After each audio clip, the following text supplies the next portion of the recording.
Afternoon, good evening to everyone. I am Maria Luisa Toledo from IBGE, and I'm the leader of the United Nations Regional Hub for Big Data in Brazil. It's a pleasure to welcome you to the fourth webinar in our series on climate change indicators. Throughout this series, we'll be hearing from experts who will share valuable insights on utilizing new data sources and technologies in climate change mitigation. We are honored to have with us our speaker, Dr. Ryan Vargas Mareto, Assistant Professor at the Faculty of Geoinformation Science and Earth Observation of the University of Twente, the Netherlands. Professor Mareto is a Brazilian. He received the bachelor degree in computer science from the Federal University of Ouro Preto in Brazil, and a master degree in remote sensing and PhD degree in applied computing from the Brazilian National Institute for Space Research, the INPE. With a background in computer science and remote sensing, his main expertise is the application of deep learning, machine learning, data mining, and other pattern recognition methods to geospatial data. Professor Ryan, thank you very much for accepting our invitation and for making time to share your expertise with us. We know you have a busy schedule, so thank you. And the floor is yours.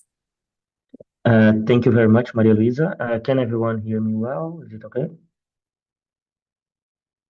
Yes, Yeah. it's perfect. Okay, thank you very much. So today I'll talk a little bit for you about the research we have developed here on using AI and mostly deep learning for mapping several aspects of the world. So we have developed some applications on mapping forests, estimating biomass, mapping urban spaces, and so on. I had put here before a slide presenting myself, but Maria Luisa already made an introduction. Thank you very much, Maria Luisa. So basically, as she said, I'm Ryan Mareto from Brazil. I'm assistant professor here at the University of Twente at ITC. And I have worked mostly with deep learning for combining different types of remote sensing data and for mapping several aspects on the environment and social applications. So basically, first to understand why do we need machine learning and what is that? Every year we have had new sensors being freely distributed, a lot of data arriving, new satellites, new airborne sensors, and so on. And with a lot of not only a lot of data, but a lot of complementary data with different types and different characteristics, different resolution, different scales, and so on. In one hand, with with that amount of data, and we have also dozens of terabytes being generated every day. That on one hand, that has opened a great opportunity to understand the world from the local scale to the large scale on the continental country scale or even on a world scale. But it also brings a big challenge on how can we properly deal with such amount of data. So with that, the traditional manual and visual interpretation approaches, they become unfeasible, especially when you go for the large scale. And together with that, we have all the time an increasing demand for extracting useful information from this data. One example is the Sustainable Development Goals from the United Nations, where we have several different domains of applications that have been stimulated for the countries for development. and for sustainable development. And we need to properly measure all those indicators in a way that we can understand how each country, how each region is evolving on these goals. Other examples are like with the increasing impact of the climate changes, where we have to measure and understand what's happening to mitigate that, monitor biodiversity that in a lot of regions is under pressure and under a lot of problems. Also to inform and enable regulatory policies. For example, we have also here a project on monitoring oil spills. There is also a lot of application for that on smart cities and so on. So this brings us to what we have called the AI era, where we have now, with the increasing capacity of the machine learning and deep learning algorithms, together with the increasing computational power with cloud computing and high performance computers with powerful GPUs and so on, that had opened an unprecedented opportunity to perform large scale analysis and to better understand our world. But then we have to understand what is this monster machine learning, what is this monster of artificial intelligence that we are talking about. And for that, we need to think first, how do we learn? As humans, we learn from past experiences, from things we see, from things people tell us, that we learn in school, and so on. Then, machines, on the other hand, computers learn from not learn, they follow instructions that we humans give to them with through programming, mathematical functions, logical functions, and so on. Then, back in the 40s and 50s, started a field in computer science that started with the question, what if we could train the computers to learn from past data? We could then make the computer execute tasks that we humans do in a much faster and much more efficient way. Open space for using our capacity as humans for more complex analysis on the information that is extracted from that data, for example. So the artificial intelligence, therefore, is a field from computer science that focuses on developing machines and algorithms that are able to perform automatically without the human intervention tasks that are usually performed by humans. So it's also focused on making the machines learn by themselves. And one of the requirements is that we could do that without or with minimum human intervention. And inside that big field, there is a field that we call machine learning that is focused on the learning process of that, because artificial intelligence involves also robotics and several other components that are also focused on the taking actions. And the machine learning is more focused on extracting information. And inside the machine learning, there are fields focused on representing the knowledge. And inside that, there is what we call deep learning. Those are machine learning algorithms that are much more complex and focused on extracting also some abstract features from the data without the need of the human to design those features. That's in the shallow, what we call shallow machine learning. That's the traditional machine learning. We need a big effort in what we call the feature engineering, that is developing how we will represent that knowledge. And the big advantage that comes with deep learning is that the model learns also the knowledge representation by itself. So this was a very quick and very shallow introduction about just to contextualize what we are talking about. And some applications of AI and machine learning are in autonomous vehicles, smart cities, You will see that a lot in games. That has been used a lot also in economy now for analyzing stocks, for trading, and so on. And of course, for automatic mapping and information generation from geospatial data. That is our focus here at ITC. So the first application that I will show for you is an application that we developed in the past 2 years in collaboration with ITA in Brazil.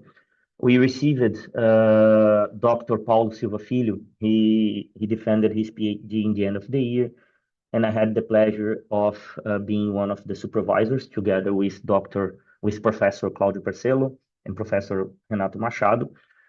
And basically, the idea of his work, he worked actually in two fronts. The other one I will show later as well. One was on mapping vegetation in the Brazilian Cerrado, and the other one was on mapping informal settlements, mapping slums that we call in Brazil favelas, but mostly focusing on fusing different types of data, SAR, optical, and some auxiliary data as well. So this is a paper that was published in ISPRS, Journal of Photogrammetry and Remote Sensing, in the end of last year as well. And basically the idea here was to combine different types of data to produce automatic maps from the nature of vegetation in the Brazilian Cerrado. Why the Cerrado? The Cerrado is the second largest biome in Brazil. More than 50% of the biome now have been already converted for anthropic uses, and it has had a strong expansion of agriculture and livestock in the past years. It has been one of the biggest expansion of deforestation and suppression of natural vegetation in Brazil in the past years. And only 80% of the biome is protected by conservation units. So another reason is because the Cerrado is one of, if not the most complex biome in Brazil, where you will find several different types of vegetation formations with forest formations, savanna, grasslands, other types of, and these big areas, the grasslands, savannas, and forests, these big classes, they divide in almost 30 different classes as well. So, which brings us a lot of complexity to really prove the potential of the algorithms. So we selected basically 10 areas spread across the whole biome and across the different ecoregions in the biome. And the idea here was to combine Sentinel-1 and Sentinel-2 in 10 meters resolution to map the anthropic areas and the nature of vegetation. And then we combined the ground truths from Terra class, some classes from map biomes as well, but mostly we got from Terra class, and also from the vegetation map produced in the FIP Cerrado program by INPE. Then we combined that to produce our ground truth, and we divided our ground truth in two different levels of classes. The first with 3 classes only, and the second with 7 classes in a second level. And another layer of complexity here in this application was that we were dealing with images on 10 meters spatial resolution and trying to produce maps on 10 meters, but our reference is on 30 meters, which brings one more layer of uncertainty on top of the whole complexity of the application. Then we developed here two different networks, 2 levels of networks. One, actually, that these networks were combined for producing a hierarchical classification where the network would classify first in the first hierarchical level, and then in the second one, spreading in the 7 classes. So Here is a representation of the network that combines Sentinel-1 and 2. And here, some of the innovations here was the two producing that with two outputs, one in 10 meters, the other in 30 meters. And the idea is that since our reference is in 30 meters, is where we have the lowest uncertainty. We used that with two different loss functions, where we would uh, do an optimization in 30 meters and then fine tune that in 10 meters, of course, keeping in mind the uncertainties that the 10 meters brings, especially on the border of the objects. And then Paulo tested several different architectures with early fusion, middle fusion, and also late fusion. Sorry, and also late fusion. And then also testing some feature adaptation that were combining better the features of both images. Sorry, I'm coughing a little bit today. So then we have two different types of feature adaptations here. The first one based on convolutional blocks that would get the two images and extract features of the two types of data together. And the second one based on wavelet multiscale decomposition that would also do this combination in another way. So another, and I think what was the biggest innovation of Paulo's work was the way he quantified the uncertainty and the way he calibrated this uncertainty to reflect the confidence of the model. So the idea here is that by using Monte Carlo dropout with the MCLU, that is the multi-class label uncertainty, we generated some diagrams with that, and then we calibrated that uncertainty that was coming from the maps with the confidence of the model, inserting that uncertainty as part of the loss function.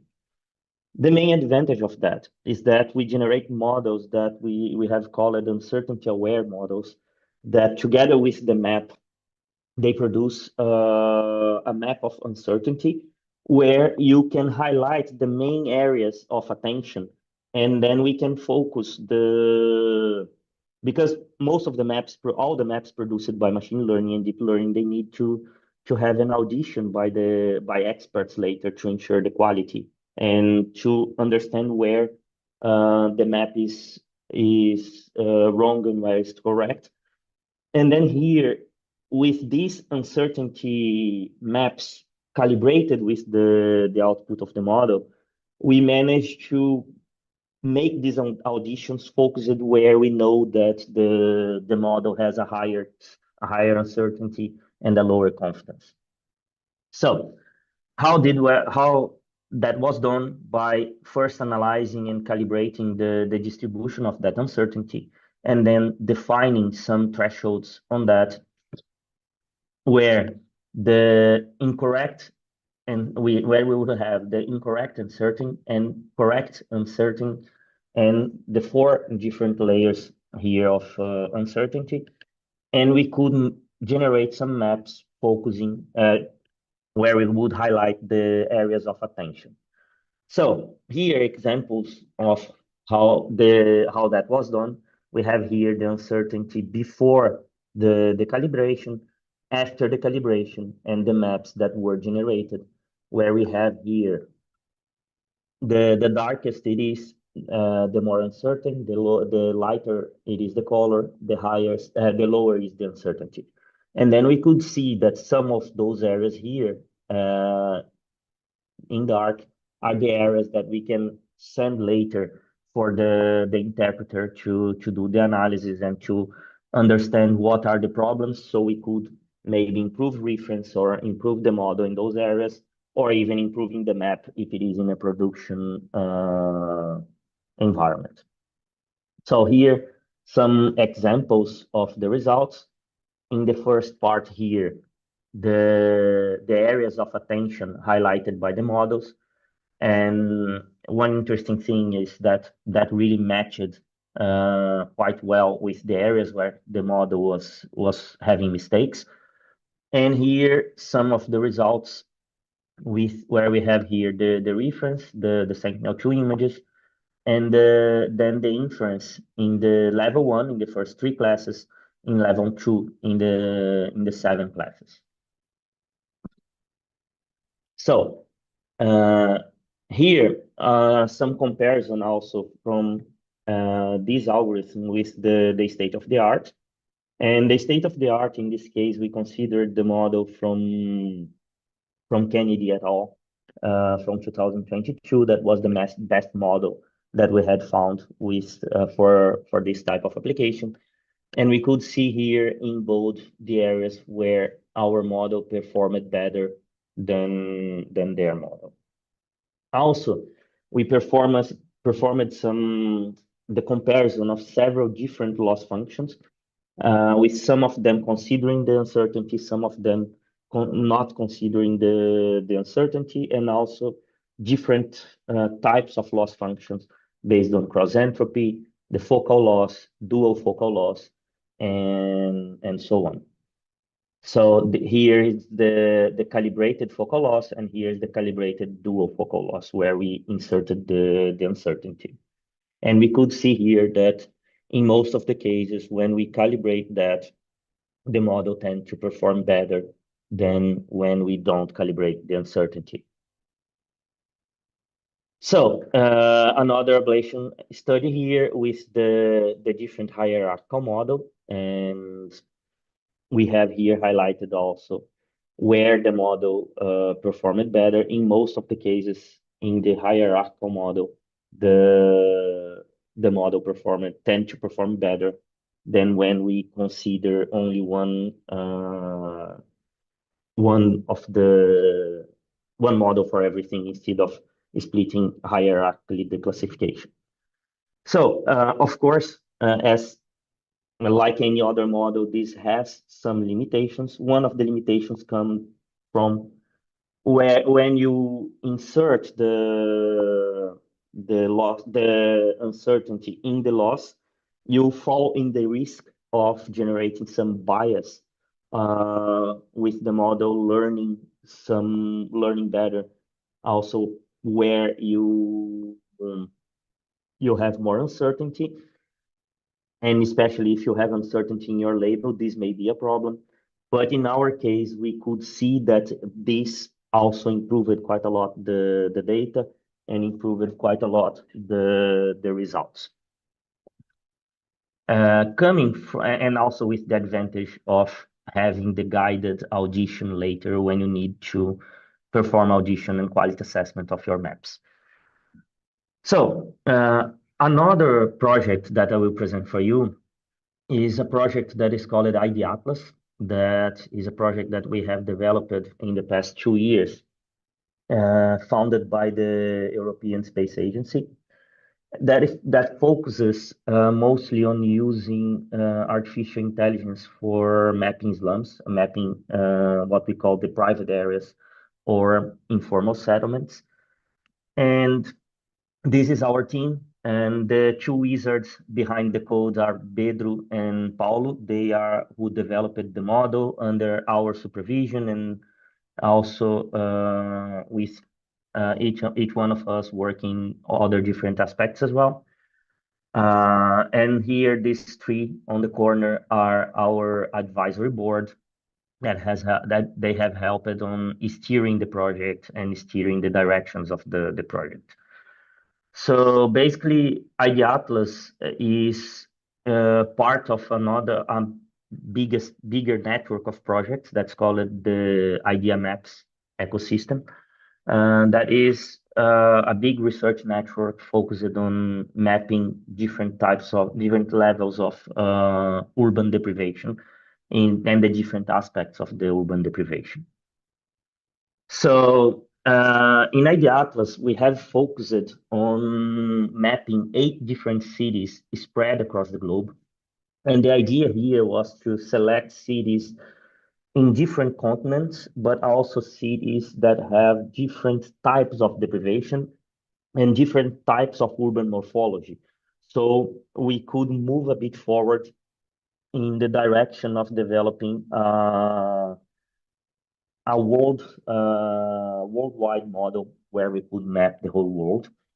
And this project is coming to an end now, and we are now in the phase of trying to acquire more funds for a follow-up. We already are in the phase of negotiation for another project for mapping the whole extent of Argentina, and we are also applying for several different other grants for mapping other areas and also scaling up for other continents and also for moving towards a global model. So basically, the whole project has been developed on cloud computing using the CryoGES system, that is the cloud computing from the European Commission and from the European Space Agency that are provided by several companies under the funding of these institutions. So the idea is that by mapping the different aspects of urban deprivation, we can improve the reporting of SDG 1111 that is focused on the proportion of urban population living in the private areas.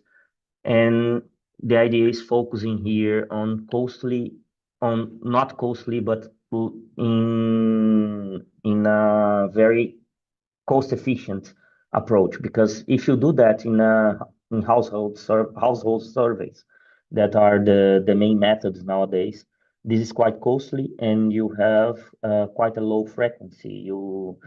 It's very hard to update your maps every year or even with a higher frequency.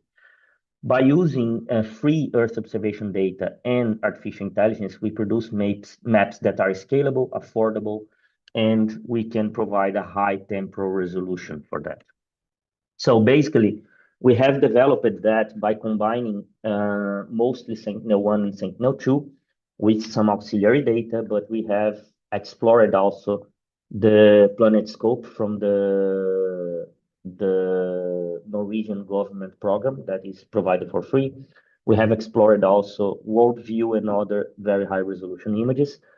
And we have developed that on what we have called a user-centered design process, a user-centered approach, where we have frequent meetings and frequent interactions with the local communities, with the local stakeholders from each of the 8 cities to improve our reference, but also to understand which type of data we need to provide them to be more effective on answering to their needs. Because in the end, our main goal is that our maps could be used for developing public policies for the communities to request their rights or any kinds of for NGOs that are willing to improve the living conditions. So then the main idea of the project is to produce 3 levels of data. The first one is a binary map,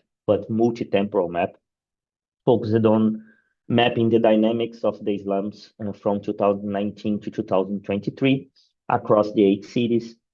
The second one is to produce what we call the slum severity or a deprivation index.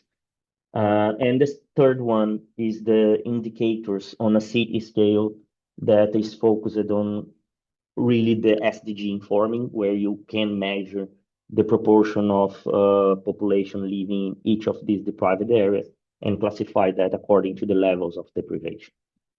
So some of the main challenges are, first, mapping the urban space is quite complex, and the definitions of what is a deprived area, what is a slum, that varies a lot, not only inside the same country, not only across the globe, but sometimes even inside the same city. You have several different types of slums, you have several different types of deprived areas. The resolution of Sentinel images that is 10 meters and not always gives us enough detail for mapping those areas. And also another problem is the quality of the reference data, that the first interactions that we did, the data that we had was not so accurate because those are mostly data that are not produced with the goal of mapping slums. So because of that, we had performed, and I'll show you in a bit how, we had performed several interactions with the users on improving this data. And here it's an example where we have in Jakarta, we had some polygons that were like this whole polygon defined as a slum, but the actual slum was only this part. And we had that in many areas because, for example, in Brazil, the data that we have comes from the census of IBGE, and then the minimum area of the census is the census district. The problem that brings is that the census districts, they are developed for operational purposes. That is the area that a surveyor can do in a certain period of time. And with that, you have some areas, some polygons that they have both deprived and non-deprived areas in the same polygon and several things. But also defining like what is this threshold? How do we define what is a slum, what is a deprived area?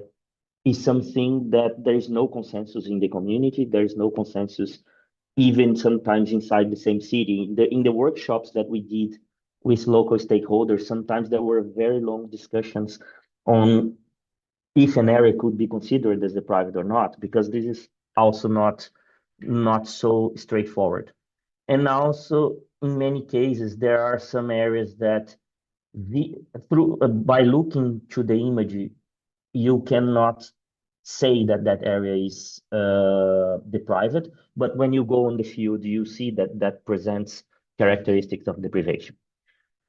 So here, example of what I told about the resolution of the images. Here we have one image, a world view image with 0.5 meter spatial resolution. And here on the side, the same area with a Sentinel image with 10 meters spatial resolution. And you can see that the level of details is not so big. And then we have some tricks to overcome that. So because of that problems in the data quality, we developed in collaboration with Geoville, that was a company that supported us in this development. This user data portal, if you want, just you can access through this link, you will see there our data. The data that is public is on 100 meters resolution, just to protect the privacy of the communities. This was a requirement that we had from several cities, that in many cities they have a lot of occurrences of evictions in those areas. So because of that, we cannot share publicly the exact location. We mapped that on a 100 meters grid, and then we share that public, and the detailed maps we share only with selected users that will not generate problems for the communities. So here, this portal was developed for so the users could go there, inspect. Here you can see in red our prediction and in yellow our reference. This is for the city of Medellin. And the idea is that the users can go there and check and correct our reference, but also correct our maps. So they share with us these polygons through the portal, and then we improved our reference and rerun the model, retrained the model, and with that we managed to increase a lot our accuracy for that. So here another example of in a higher in a zoom in from the portal. showing a bit of our maps, and this is for an area in Salvador as well. So, talking about the models, we developed three variations of the model. One of them, that is the one that has performed better, was a combination that used the Sentinel-2 in combination with building density extracted from building footprint. I'll show you in a bit what I'm talking about when I talk about this density. And so basically, the idea is that we have an early fusion block that combines the Sentinel-1, the Sentinel-2, sorry, with the density, and that throws into the network. Another one is we have called those multi-branch variations of the UNet of CNN. Another one that we tested was including SAR, Sentinel-1, Sentinel-2, and some ancillary data as well. And the other one was actually, this is the one that I told that performed. No, this is the third version. Sorry, the first one is the one that performs better. This second one, actually, we enter only with the image. Here, we updated that, but I forgot to update the slide. The third version is we enter with the image, and the density enters here in the loss function. So basically, the idea is that we trained the model to first learn how to estimate the density from the Sentinel images. And then instead of using a pre-computed density, we used this estimated density, extracting some more features and producing the classification of that. You may argue, but okay, why do you want to estimate a density from the image if you have that from the building footprint that is much more detailed? The reason is the building footprints, they are not frequently updated, so we have access to that for 1 year only. So if we make our method fully dependent on the density pre-computed from that, we lose a lot in the temporal transferability. So we lose a bit, and we want to produce multi-temporal maps to follow the dynamics of those areas. So because of that, we developed this model that estimates first the density and then use that there. And this model performed very, very closely to the model with the pre-computed density, showing us that like estimating the density is very viable, is very feasible for that. And the density, what I told you is like this. We get the Google building footprint is produced from very high resolution images with half meter of spatial resolution. With that, we compute in a 10 meters spatial resolution what is the building density in each of these areas, and we spatialize that as a feature that enters for the network. And here, another example of the reference data, also for Medellin. And when creating the data set, we split each of the cities in patches of 128 by 128 pixels, and those were split for training, test, and validation, where the training and test are used for training and fine-tuning the model, and we use the validation later to compute the accuracies where the model, in areas where the model didn't see during the training. Here some examples. These actually are a bit older examples, but are the examples that we have comparing Worldview and Sentinel. The higher resolution of Worldview, and despite the numbers in Worldview were, as expected, much higher, we could see in the Sentinel that the overall pattern of the settlements was much better captured and was better mapped, reducing the noise as well. Here, some numeric results showing the results in the first version of the reference and in the second version of the reference. And another thing, just by improving the reference, we could also improve a lot our numerical results.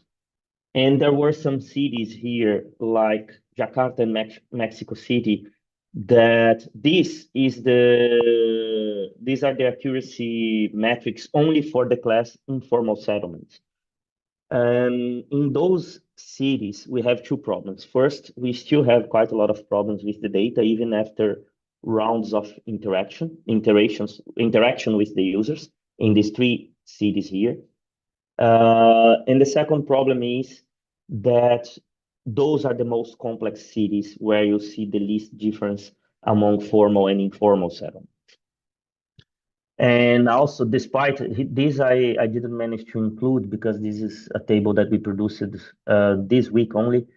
But I have also we compared the overall accuracy of everything, and for all the classes, when you compare all of them, the accuracy is above 85, 90%, which shows that the model is learning very well, just in some regions that the class informal settlement is not so well classified because of quality issues of the data set, the training data set, and also because of the complexity of the cities.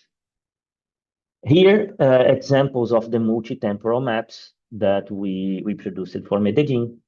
And here, a very interesting example for Nairobi, where we could find two opposite examples. One of a settlement that grew from 2019 to 2022, and another one. This was a settlement that we identified that it disappeared from our maps, and then when we checked with our local co-anchors there, our local stakeholders, this is a settlement that suffered from with an eviction in this period, and then that's why the settlement disappeared. So here are some examples of the deprivation levels across three cities. Here it is Medellin, this is Nairobi, and this is for Salvador from the left to right. And here another very interesting case from this project was that that happened not only in Buenos Aires, but the most relevant was in Buenos Aires, that there were several, during the interactions with the stakeholders, we identified several settlements that we were mapping thinking they were false positives that were a mistake by our model. And in the end, when our stakeholders came to the field, these were actually new settlements that had appeared, and this helped them to improve their database. And this, especially for Argentina, is quite critical because they have a national database of informal settlements, where if a settlement is registered there, they cannot, by law, suffer eviction. And then this helped us to update their database, and that's why one of the main focus now is to scaling up for the whole Argentina as well. We have worked together with them so we can combine their expertise in the field with our maps, with our AI methods to improve their database as well. And this was interesting that even reached the international news in El País and also in national news in Argentina. The cases of where we managed to help them on improving their data. And the last application that I want to show you, I'll try to be quick here because I'm already running out of time. Sorry for that. So this was a paper that we developed in collaboration with Solvit. This was actually led by a company in Brazil called Solvit through Luis Cortinhas, who is about to defend his PhD, and Dr. Cesar Diniz. Luis spent 6 months here at UT under my supervision and the supervision of Professor Claudio Presello as well. And he's about to defend his PhD, and this is the main paper of his PhD, where we produced maps of illegal mining that we call garimpo in Brazil, that actually not necessarily a garimpo is illegal, but most of the garimpos, they are illegal nowadays. And then we managed to map the whole mining, the whole Brazil, separating the industrial ones and the ones with explicit signs of illegality. So here is an example of an industrial mining, and you will see the difference when it is a garimpo. Usually it looks like this. And garimpo was traditionally called artisanal mining. But if you look nowadays, the way they do that, it's highly mechanized and it's in a high scale. This cannot be called artisanal anymore. We proposed here also to call that mechanized mining, not only artisanal mining anymore because of these characteristics. And so the idea was we developed a lighter version of the UNet that was able to process that in a large scale. Here it's another example of a big area of garimpo in the Amazon. And the Amazon is the region that suffers the most with those illegal mining, especially because that have also some big environmental and health impacts for the population. So the idea is behind here again is when we are working with deep learning, we are not working only on the temporal and on the spectral domain anymore. We are assessing the whole contextual aspect of the image.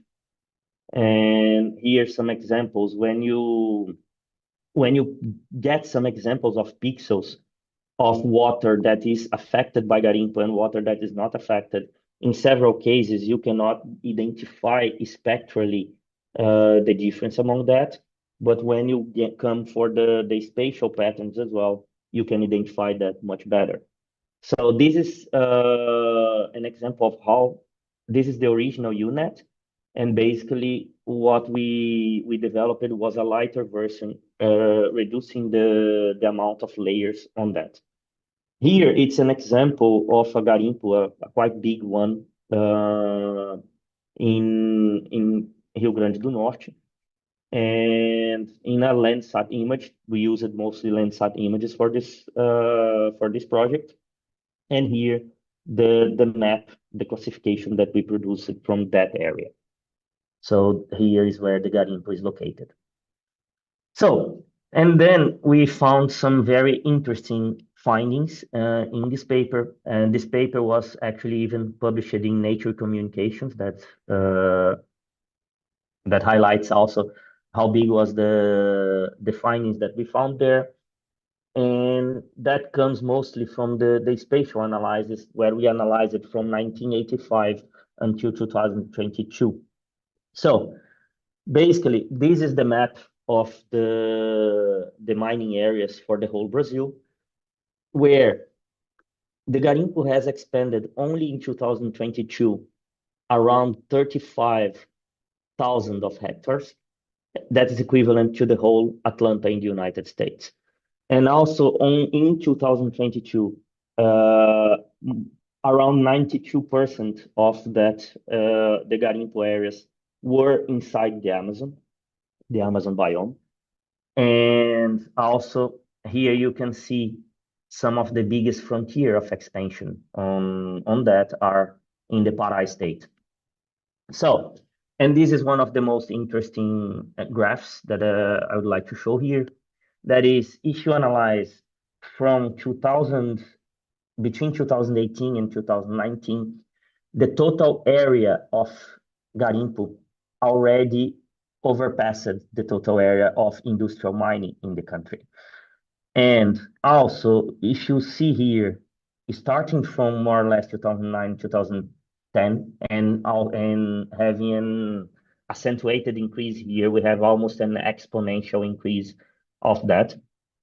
And when you look to that, especially under the protected areas, here in the indigenous lands, we had from 2016 and on also an exponential growing of these areas, and also inside the conservation units. So the main types of conservation units we have, especially in the Amazons, are the protected areas and the indigenous lands that are also focused on protecting the environmental areas. And these were some very interesting things that we found when we mapped this whole period on that. But then you may be questioning, how did we consider if we have signs of illegality or not? Basically, there were three things that we considered. If the garimpo is inside restricted areas, conservation units or indigenous lands or other types of protected areas, if there is an inappropriate permit or a lack of permit, because this whole data of the permit, it's public from the national agency that regulates that. So if the data falls in one of these three categories, we consider that as with explicit signs of illegality. And also, only in 2022, 15% of this garimpo have occurred inside restricted areas, which is a lot. And this is only a small fraction of the problem. When you look to that, we have 58% with inappropriate permits, 4% with lack of permits, which leads us to around 77% of explicit signs of illegality. And also, if you look to the temporal persistency of that, more or less, more than 40% was open in the last 5 years, and a lot also that were open inside these areas of the indigenous lands or protected areas, they persisted over time, which means there is also a lack of action on combating that. So here also we highlight the new frontiers of expansion of garimpos, and I will show you here very quickly also how we assessed the error on that. So basically, we split the country in in this grid of assessment, and we generated randomly 52,000 points that were one by one validated by experts in the field, remote sensing experts and experts in mining. And with that, we generated a gridded accuracy metrics for the whole country. So we have for every one of these grid, we have the accuracy that our map performed. So we are also using that to further improve that. And this is another project also that Luis is coming to the end of his PhD. So we are now in the phase together with Solvid and together with the guys of Map Biomas. We are in the phase of trying to get grants to get some fundings to continue that. And our dream is that we manage to develop a near real-time illegal mining detection system. So some findings here as well, that most of the garimpos that we found are that have signs of illegality. It is expanding very fast. It is really huge, heavily mechanized, and it seems very largely founded. So we cannot have all those characteristics and call that artisanal small scale mining anymore. And just some quick things. I think these I can skip because there's the last application that is some also. This is a work from a master student that worked with me last year, and she developed also a method for combining LiDAR, SAR, and optical images for estimating above ground biomass.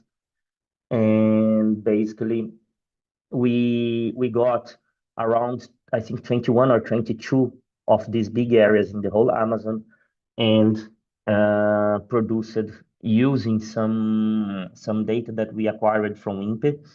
We produced some maps of above ground biomass, And the idea here is most of the estimation of above ground biomass nowadays rely on field inspection. They go there, they measure the trees and so on.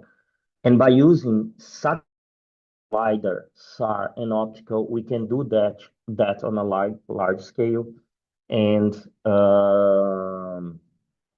and perform that, also updating the biomass maps every year, so we can also produce better estimation of the carbon emission, carbon stocks, and so on. And here some examples of those maps. Our reference was a reference from a paper from Nature, from Jean Ometo from INPE, and it's the most accurate biomass map that we have for the Amazon nowadays.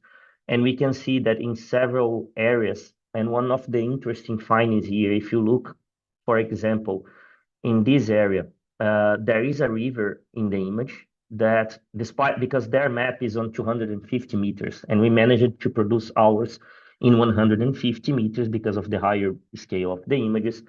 And in areas like this river, we could get more details on that biomass estimation, and that indicates that our maps managed to get from a lower scale to a higher scale in a very good way as well.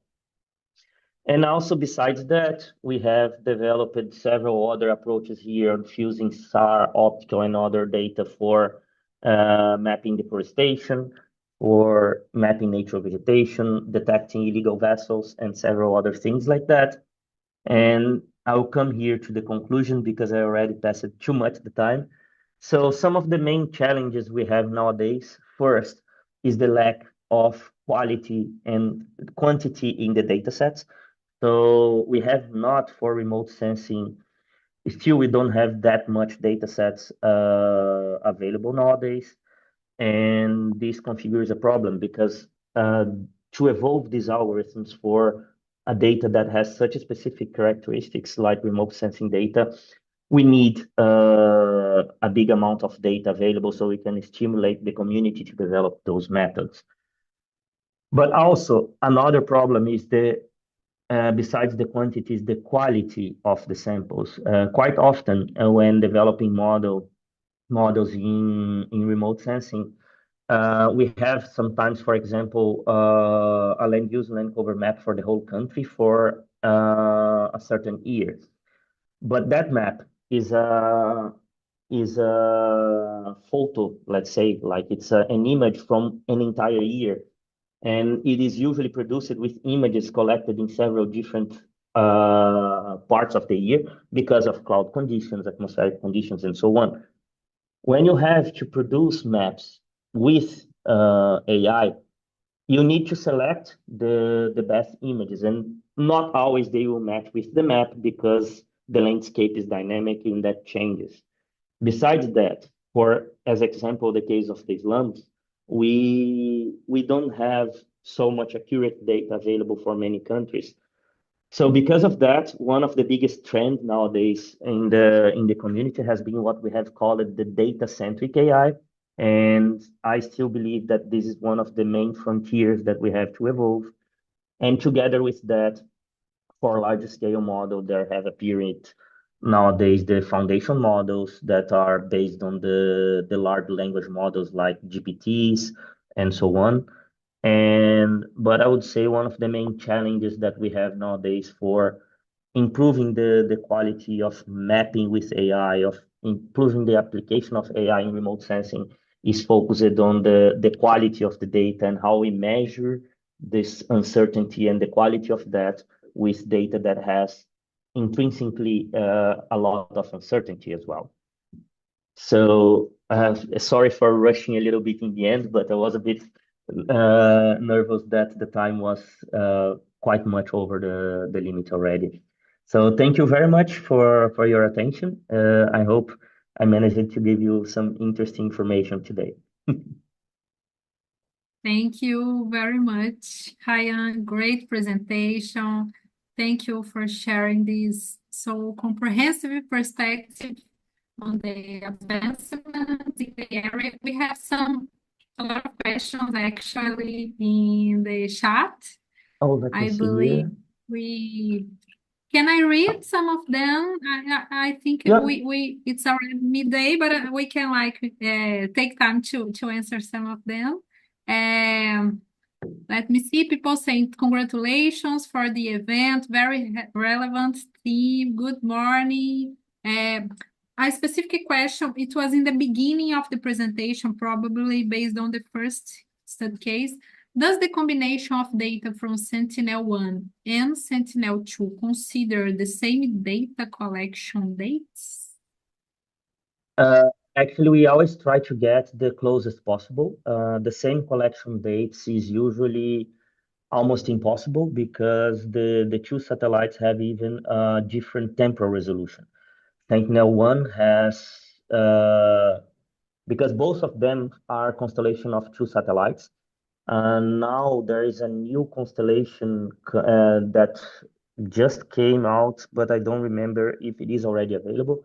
But basically, considering Sentinel-1 A and B, we have no Sentinel-2 A and B. We have a 5 days of temporal resolution because it's 10 day each, but they they are interleaving. And Sentinel-1 is 6 days because it's 12 days each of the satellites. And after, I think, 2020, Sentinel-1B had a problem. So we have only 12 days after that. So because of the problem with one of the satellites. But then what we try to do, we always try to get the closest date possible. And of course, we know that that brings some uncertainty in some areas, but it's the best you can get with different types of data. Okay, thank you. People are like asking for the presentation. If you can share the presentation, maybe if you feel comfortable to share, you can send us and we like can make it available. But they were asking specifically for the name of the papers, but some Mm-hmm. of other participants found the links and shared. Okay. I think they were interested in the articles, the papers. Another question, how do you create the labels that match those satellite images? It was maybe in the second application you Mm-hmm. presented. You mean for the slums? Yes, probably. Yes. Yeah. Yes. Actually, for each of the cities, the data comes from different sources. The case of Brazil, for example, in Salvador, the data comes from the census from IBGE. In the case of Nairobi, that is the most accurate data that we have because those data were produced with field campaigns from previous PhD students and previous researchers. From Mexico is also from their census, and also Medellin. It was also data provided by our partners there. And what we did is we got those data and we did, as I showed you in the data portal, in our data portal, we share the data that we have and the current predictions, and our users go there on new polygons, correct the data for us. So it's a mix of data from census, from previous researches, and also from our interactions with the users. Okay. Uh, Ettore asked, I'm curious about the validation process. He sent this message some minutes ago. Normally, when an inconsistent result is achieved, like a garimpo detect inside a conservation unit, it is set as false positive. Can you tell us about the challenge of validating the results in so poor original data quality?